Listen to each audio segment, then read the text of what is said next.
Hi friends, welcome to my channel. இன்றைக்கி நம்ம சேனலில் ஃபுல் டே ரொட்டீன் விளாக் தாங்க. இன்றைக்கி மார்னிங் டு லஞ்ச் வரைக்கும் என்ன சமையல் செஞ்சுருக்கேன் அப்படிங்கிறது தான் வீடியோவாக போட்டிருக்கேன். அதுக்கு வந்து நான் இன்றைக்கி சிவப்பு சுண்டல் வந்து முத நாளே ஊற வச்சுட்டேன். அதை வந்து நான் வேக வச்சு எடுத்து வச்சுருக்கேன். அதுக்கு வந்து இப்போ தாளித்து விட்டுறலாம்.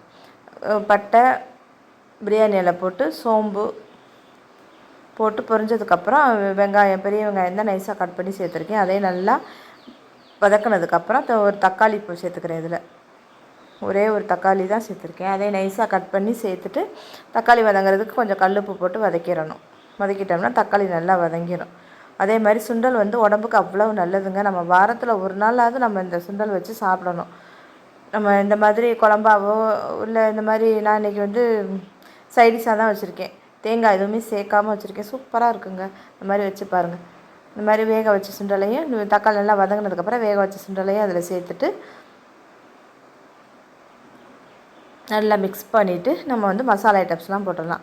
கொஞ்சோண்டு மஞ்சத்தூள் நல்லா மிக்ஸ் பண்ணதுக்கப்புறம், ஏன்னா வேக வச்சு தான் வச்சுருக்கோம், உப்பு போட்டு வேக வச்சிடணும் மறந்துடாமல். உப்பு போட்டு உப்பு போடாமல் நம்ம வச்சோம்னா இந்த கிரேவியில் வர உப்பு வந்து அவ்வளோவா சாராது. நம்ம வேக வைக்கும்போது உப்பு போட்டுடணும்.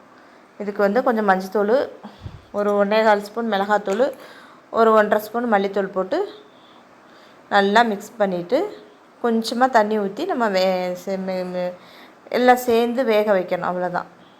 நம்மளுக்கு வந்து இது வெந்தது தானே சுண்டல் வந்து. இப்போ இந்த மசாலாலாம் அதில் சேரணும். அதுக்காக கொஞ்சமாக தண்ணி ஊற்றிட்டு நம்ம வந்து மூடி போட்டு மூடி தண்ணியெலாம் நல்லா வற்றி வர்ற வரைக்கும் நம்ம நல்லா வேக வைக்கணும். ஒரு 10லேருந்து 15 நிமிஷம் வெந்தாலே போதும். நான் பூண்டு இதில் சேர்த்துருக்கேன். இஞ்சி பூண்டு பேஸ்ட்டு கொஞ்சம் சேர்த்துருக்கேன், ஒரு 1/2 ஸ்பூன் அளவுக்கு மட்டும். அவ்வளோதாங்க. நல்லா மிக்ஸ் ஆனோடனே தண்ணியெல்லாம் நல்லா வற்றினோடனே நம்ம இறக்கிக்கலாம். இதில் வந்து கருவேப்பிலை நான் வந்து ஊருக்கு போயிட்டு இப்போ தான் வந்ததுனால ஒன்றும் அதெல்லாம் வாங்காதனால இன்றைக்கி அதெல்லாம் போடலை. கருவேப்பிலை இல்லாமல் இன்றைக்கி சமையலே நல்லாவே இருக்காது. எதுலையுமே கருவேப்பிலை போடலை இன்றைக்கி. அடுத்து வந்து கீரை வாங்கியிருக்கேன். கீரை வந்து முளைக்கீரை தான் வாங்கியிருக்கேன். அதை நல்லா கழுவிட்டு நைஸாக கட் பண்ணி எடுத்து வச்சுருக்கேன். அடுத்து வந்து அதே கடாயிலே கொஞ்சம் எண்ணெய் ஊற்றி, எண்ணெய் காஞ்சதும் கடுகு பருப்பு, 4-5 வரமிளகாய் போட்டு அந்த சின்ன வெங்காயத்தை பெரிய வெங்காயம் தான் நைஸாக கட் பண்ணியிருக்கேன்.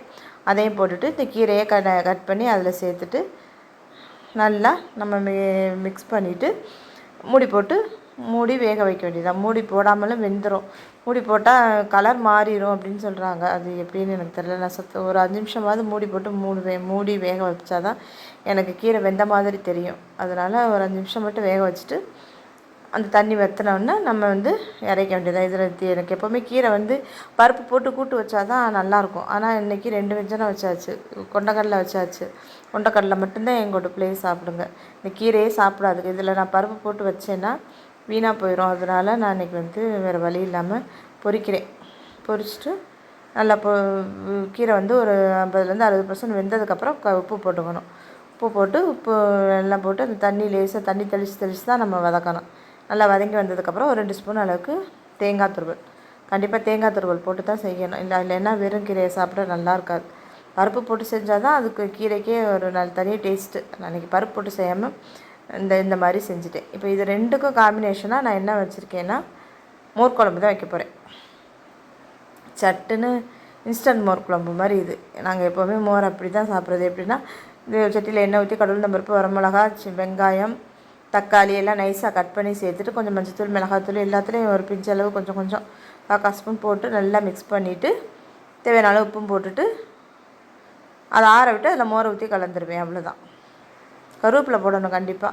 கருவேப்பிலை இல்லாதனால இன்றைக்கி எந்த டிஷ்லையுமே கருவேப்பிலை போடலைங்க. கண்டிப்பாக கருவேப்பிலை போட்டுக்கோங்க. அதே மாதிரி காலையில் நான் பொங்கல் வச்சுருக்கேன். பொங்கலுக்கு தேங்காய் சட்னி, தேங்காய் போட்டுக்கடல, வரமிளகா இல்லை அல்லது பச்சை மிளகா, பூண்டு போட்டு நைஸாக அரைச்சிட்டு வச்சுருக்கேன். இதில் வந்து ஒரு 1.5 கப்பு அரிசிக்கு 1/2 கப்பு பருப்பு போட்டு எடுத்து வச்சுருக்கேன். அதுக்கு தாளிக்கிறதுக்கு கடுகு பருப்பு, வரமிளகா, முந்திரி பருப்பு, ஜீரகம் எல்லாம் போட்டு தாளித்து வச்சுட்டேன்.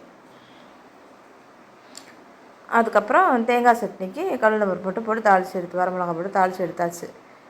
இதில் என்னென்னா கருவேப்பிலை போடாதனால இன்றைக்கி சமையல் ஃபுல்லும் கருவேப்பிலை இல்லைங்க, ஒரு மாதிரி இருக்குது.